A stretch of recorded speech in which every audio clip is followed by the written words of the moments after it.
സംസ്ഥാനത്തിന്റെ ഭാവി നിർണ്ണയിക്കുന്ന തെരഞ്ഞെടുപ്പിൽ ജനങ്ങൾ വോട്ട് രേഖപ്പെടുത്തിക്കൊണ്ടിരിക്കുകയാണ്. 8ാം മണിക്കൂറിലേക്ക് എത്തുകയാണ് സംസ്ഥാനത്ത് പോളിംഗ് ശതമാനം ഉയരുന്നു എന്ന ഒരു കാര്യം കൂടിയുണ്ട്.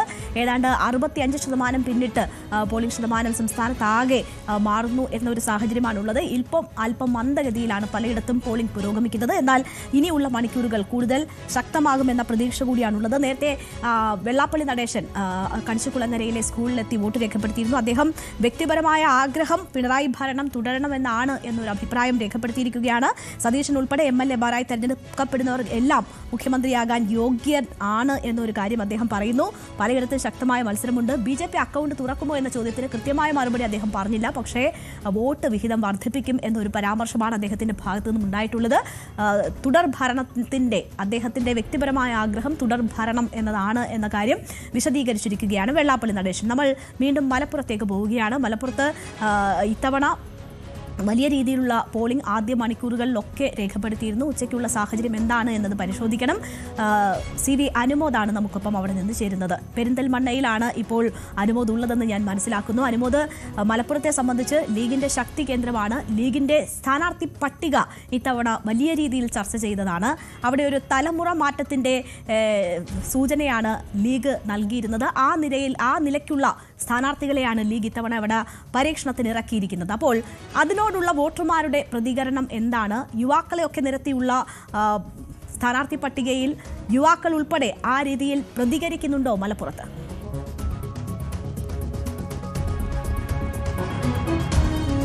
രേണുക, മലപ്പുറത്തിൻ്റെ പോളിംഗ് ശതമാനം മറ്റ് ജില്ലകളെ അപേക്ഷിച്ച് കൂടുതലാണ്. പക്ഷേ ഇവിടെ പ്രധാനമായിട്ടും ചില മണ്ഡലങ്ങളിൽ ഈ പോളിംഗ് ശതമാനത്തിൽ വന്ന വ്യത്യാസം ഇരു മുന്നണികൾക്കും അല്പം ആശങ്ക നൽകുന്നുണ്ട്. രേണു ചോദിച്ച ചോദ്യത്തിലേക്ക് വരികയാണെങ്കിൽ UDF-ന് ഈ ഒരു തലമുറ മാറ്റത്തിൽ ഏറ്റവും പ്രധാനമായിട്ടുള്ള 2 പേരുകളാണ് വന്നിരുന്നത്. ഒന്ന് പ്രധാനമായിട്ടും തിരൂരങ്ങാടിയിലെ സ്ഥാനാർത്ഥിയായിട്ട് PMA സമീർ വന്നു എന്നുള്ളതാണ്.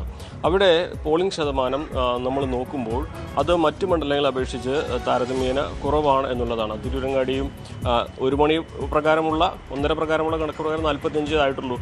മറ്റു പലയിടത്തും 48, 50 ഒക്കെ ആയിരുന്നു. നമുക്കറിയാം തിരൂരങ്ങാടിയിൽ ആ പുതിയൊരു സ്ഥാനാർത്ഥിയെ പ്രഖ്യാപിച്ചതിൽ അബ്ദുറഹ്മാൻ രണ്ടാത്താണി പ്രതിഷേധിച്ചതും ഫേസ്ബുക്ക് പോസ്റ്റ് ഇട്ടതും തുടർന്ന് അദ്ദേഹം ഇടതുപക്ഷത്തിൻ്റെ സ്ഥാനാർത്ഥിയാകുന്ന ചർച്ചകൾ നടന്ന കാര്യവും പിന്നീട് അദ്ദേഹം തിരിച്ചു മാപ്പ് പറഞ്ഞ് ലീഗിലേക്ക് എത്തിയതുമൊക്കെ. അപ്പോൾ അവിടെ അത്തരത്തിൽ അബ്ദുറഹ്മാൻ രണ്ടാത്താണി ഉയർത്തിയ ആ ഒരു പ്രശ്നം അതവിടെ വോട്ടിങ്ങിൻ്റെ പോളിംഗ് ശതമാനത്തിൽ പ്രതിഫലിക്കുന്നുണ്ടോ എന്നുള്ളതാണ് ഒന്നാമത്തെ കാര്യം. രണ്ടാമതായിട്ട് തലമുറ മാറ്റം എന്നുള്ള പേരിൽ നമ്മൾ രണ്ടാമത് വിശകലനം ചെയ്തു KM ഷാജി വേങ്ങരയിലേക്ക് വന്നു. അതായത് PK കുഞ്ഞാലിക്കുട്ടിയുടെ പിന്മുറക്കാരനായിട്ട് KM ഷാജി വേങ്ങരയിലേക്ക് എത്തിയിരുന്നുണ്ട്. അതൊട്ടും പ്രതീക്ഷിക്കാത്തൊരു മാറ്റമായിരുന്നു. ഒരു തലമുറയ്ക്ക് അടുത്തതാര് എന്ന ചോദ്യത്തിന് ഉത്തരം എന്ന തരത്തിലാണ് സാദിഖ് അലി തങ്ങൾ KM ഷാജിയെ വേങ്ങരയിലേക്ക് കൊണ്ടുവന്നത്. പക്ഷേ വേങ്ങരയിലെ പോളിംഗ് ശതമാനവും താരതമ്യേന കുറവാണ്. അതായത് വേങ്ങരയൊക്കെ ലീഗിൻ്റെ കോട്ടയാണ്. അവിടെയൊക്കെ പോളിംഗ് ശതമാനം കുറയുക എന്ന് പറഞ്ഞാൽ ലീഗിനെ സംബന്ധിച്ച് അല്പം തലവേദന ഉണ്ടാക്കുന്ന സാഹചര്യം തന്നെയാണെന്ന് പറയാതിരിക്കാൻ വയ്യ. അപ്പോൾ ഈ 2 മണ്ഡലങ്ങളിലെ പോളിംഗ് ശതമാനം ഉയരാത്തത് ഇത്തരത്തിൽ ലീഗിൽ പ്രതീക്ഷിക്കുന്ന പോലെ ഒരു ഭൂരിപക്ഷം ഉണ്ടാകില്ലേ, അവിടെ മറ്റെന്തെങ്കിലും അടിയൊഴുക്കുകളുണ്ടോ എന്ന ചോദ്യം ഉയർത്തുന്നൊരു സാഹചര്യമാണ് തീർത്തിരിക്കുന്നത് എന്നുള്ളതാണ് പ്രധാനപ്പെട്ട കാര്യം. മറ്റ് സ്ഥാനാർത്ഥികളാണ് പുതുമുഖ സ്ഥാനാർത്ഥികളായിരുന്ന കൊണ്ടോട്ടിയിലെ TP അഷ്റഫ് അലി ആകട്ടെ, അവർക്കൊക്കെ തന്നെ ഉറച്ച മണ്ഡലമാണെന്ന് പറയാം. അതിന് തക്ക സ്വീകാര്യത അവിടുത്തെ പോളിംഗ് ശതമാനത്തിൽ കാണുകയും ചെയ്യുന്നുണ്ട്. മറ്റ് ആശങ്കകളോ ഒന്നും തന്നെ ലീഗിനിവിടെ കാണാൻ കഴിയുന്ന സാഹചര്യം. താനൂരാണെങ്കിലും UDF ഉറച്ച ആത്മവിശ്വാസത്തിൽ തന്നെയാണ്. അവിടുത്തെ പോളിംഗ് ശതമാനവും അവർക്ക് ആത്മവിശ്വാസം നൽകുന്നതാണെന്നാണ് ലീഗിലെ അണികൾ അല്ലെങ്കിൽ ലീഗിലെ പ്രവർത്തകരൊക്കെ തന്നെ പങ്കുവയ്ക്കുന്ന കാര്യം. പക്ഷേ ഈ വേങ്ങരയും തിരൂരങ്ങാടിയും അവിടെ പോളിംഗ് ശതമാനം മറ്റ് മണ്ഡലങ്ങളെ അപേക്ഷിച്ച് ഉയരാത്തത് UDF-ൽ ഒരല്പം ചർച്ചകൾക്ക് വഴിയൊരുക്കിയിട്ടുണ്ട്. ഇനി ഒരുപക്ഷെ ഉച്ചയായതുകൊണ്ടുള്ള ആ ഒരു മന്ദഗതിയാകാമെന്ന് വേണം വിലയിരുത്താൻ. ഇനിയുള്ള മണിക്കൂറിൽ കൂടാനുള്ള സാധ്യതയാണുള്ളത്.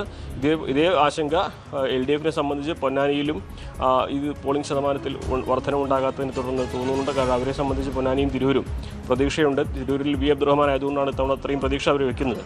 പക്ഷേ അവിടെയും പോളിംഗ് ശതമാനം മറ്റ് മണ്ഡലങ്ങളെ അപേക്ഷിച്ച് കുറവാണ് എന്നുള്ളത്. ഏറ്റവും കുറവുള്ളത് പൊന്നാനിയിലാണ്.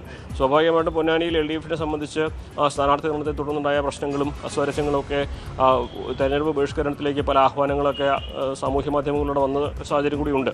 അങ്ങനെ നോക്കുമ്പോൾ അവിടെ പോളിംഗ് ശതമാനം ഉയർത്തത് ഇടതുപക്ഷത്തിനോടുള്ള ഒരു തിരിച്ചടിയാകുമോ എന്നൊരാശങ്ക അവരും പങ്കുവയ്ക്കുന്നുണ്ട്. എന്നാണെങ്കിലും ശതമാനത്തിലെ കണക്കുകളിലാണ് ഇനിയുള്ള മണിക്കൂറുകളിലെല്ലാം തന്നെ കാര്യങ്ങളുള്ളത്. ഇത് രാത്രി ഒരുപാട് നേരം വൈകിയ ശേഷമേ നമുക്ക് അന്തിമ പോളിംഗ് ശതമാനം കിട്ടുകയുള്ളൂ. പക്ഷേ ഇനിയുള്ള ഒരു മാസത്തോളം സമയം ഈ കണക്കുകൾ കൂട്ടിയും കുറച്ചും പ്രതീക്ഷകൾ പങ്കുവച്ചും ഒക്കെ ആയിരിക്കും മുന്നണികൾ കാത്തിരിക്കുക. എന്നാണെങ്കിലും ഇപ്പോൾ നിലവിൽ ഉച്ചയ്ക്കുള്ള ഒരു ചെറിയ മന്ദഗതി അനുഭവപ്പെടുന്നുണ്ട്. നമ്മൾ നിൽക്കുന്ന ഈ ബൂത്തിൽ പോലും നമുക്ക് കാണാൻ സാധിക്കും.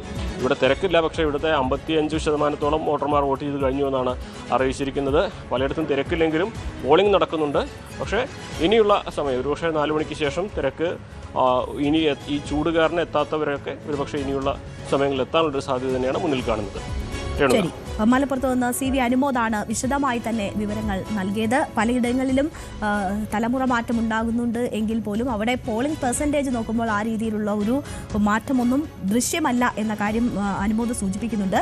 ഒപ്പം ഈ ജനാധിപത്യ പ്രക്രിയ അത് ഏറ്റവും സത്യസന്ധമായി തന്നെ നടക്കണമെന്ന് നമ്മൾ ഓരോരുത്തരും ആഗ്രഹിക്കുന്നുണ്ട്. ഇത്തവണ SIR വന്നതിന് ശേഷം ഈ വോട്ടർ പട്ടിക വലിയ രീതിയിൽ ശുദ്ധീകരിച്ചു എന്നതാണ് തെരഞ്ഞെടുപ്പ് കമ്മീഷൻ അവകാശപ്പെടുന്നത്.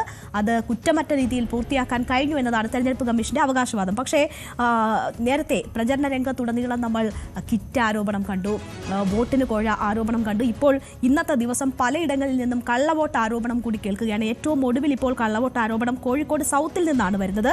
എളമരം കരീം അതുമായി ബന്ധപ്പെട്ട് പരാതി നൽകുമെന്ന കാര്യം സൂചിപ്പിച്ചിരിക്കുകയാണ്. കോഴിക്കോട് സൗത്ത് മണ്ഡലത്തിലെ NDA സ്ഥാനാർത്ഥി മതം പറഞ്ഞ് വോട്ട് പിടിക്കുന്നു. ഇക്കാര്യത്തിൽ തെരഞ്ഞെടുപ്പ് കമ്മീഷന് പരാതി നൽകിയിട്ടുണ്ട് എന്ന് പറയുന്നു. 40 ലക്ഷത്തിലധികം രൂപ ചെലവഴിച്ചാണ് പ്രചാരണം എന്ന് പറയുന്നു. ചെലവ് സംബന്ധിച്ചും തെരഞ്ഞെടുപ്പ് കമ്മീഷന് പരാതി നൽകിയിട്ടുണ്ട്. നാദാപുരം കുറ്റ്യാടി മേഖലയിൽ പ്രവാസി വോട്ടർമാർ ഏറെയുണ്ട്. അവരുടെ ID കാർഡ് UDF പ്രവർത്തകർ കൈവശപ്പെടുത്തിയിട്ടുണ്ട്. അത് കള്ളവോട്ടിനുള്ള സാധ്യതയാണ് എന്നതാണ് എളമരം കരീം സൂചിപ്പിക്കുന്നത്. ഇത് സംബന്ധിച്ച് ഇന്നലെ തന്നെ തെരഞ്ഞെടുപ്പ് കമ്മീഷന് പരാതി നൽകിയിട്ടുണ്ട്. പുറത്തെ ആളുകളെ ഉപയോഗിച്ച് പ്രചാരണവും കൊട്ടിക്കലാശവും നടത്തിയ PV അൻവർ കള്ളവോട്ടിനും പുറത്തു നിന്ന് ആളെ എത്തിക്കുന്നു എന്ന ഒരു ആരോപണം കൂടി അദ്ദേഹത്തിന്റെ ഭാഗത്തു നിന്നും ഉയരുകയാണ്. അതായത് ബേപ്പൂരിൽ ഒപ്പം തന്നെ ഈ കോഴിക്കോട് സൗത്തിലുമൊക്കെയുള്ള കള്ളവോട്ടിനുള്ള സാധ്യതകൾ നിലനിൽക്കുന്നു എന്ന ഒരു കാര്യമാണ് സൂചിപ്പിക്കുന്നത്. അതേസമയം തന്നെ ഈ തൃപ്പൂണിത്തുറ മണ്ഡലത്തിൽ കള്ളവോട്ട് എന്നൊരു ആരോപണം കൂടി ഉയർന്നിരിക്കുന്നു.